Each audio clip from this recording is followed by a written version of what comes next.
সৃষ্টি হ'ব প্ৰণালী চাৰিওফালে পানী কেৱল পানী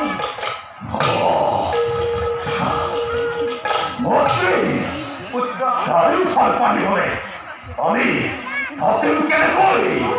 পানীৰ মাজত আমি জয় থাকিম কেনেকৈ অসম্ভৱ অসম্ভৱ মন্ত্ৰী অসম্ভৱ মন্ত্ৰী শুন মই তোক বৰ দিছো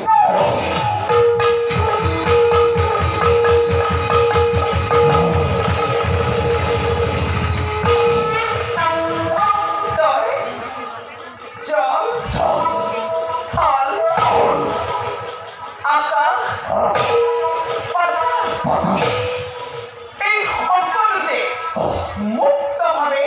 বিচৰণ কৰিব পাৰিবি প্ৰভু বিষ্ণুৰ সুদৰ্শন চক্ৰ মহাদেৱৰ ত্ৰিশূলেও মৃত্যু খটাব নোৱাৰে তোৰ সৰ্বশৰীৰ মই ব্ৰজময় কৰি দিলো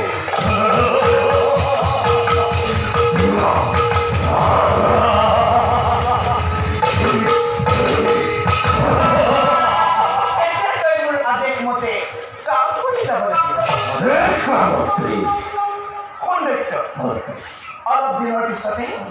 এই পৃথিৱীত মহাপ্ৰলয়ৰ সৃষ্টি হ'ব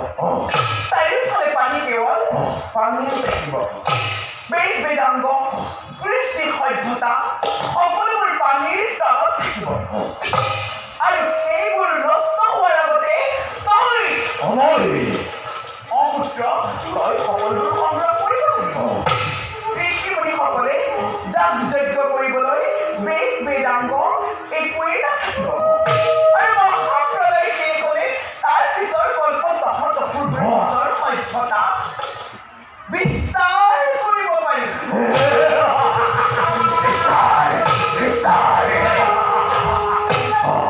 তেতিয়া নহ'লে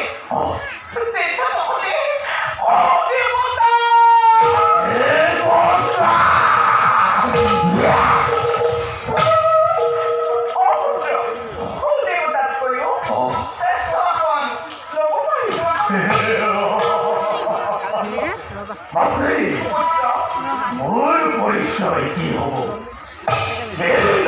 জনতা সময়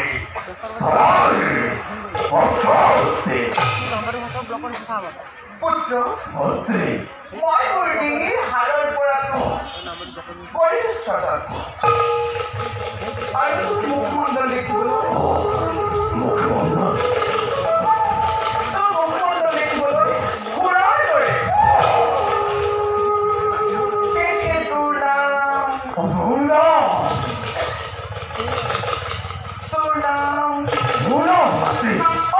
তোৰ নাম হ'ব হয়দৈত্য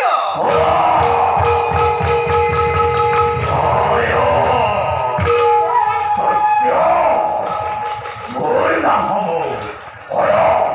দৈত্য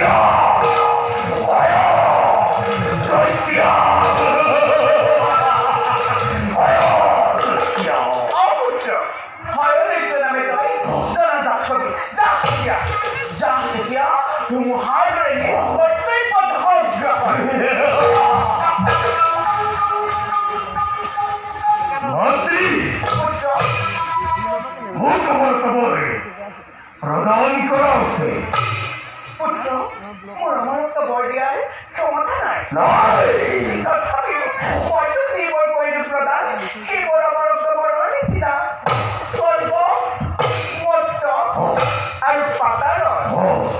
কোনো বীৰেই তোক মৃত্যু খটাব নোৱাৰে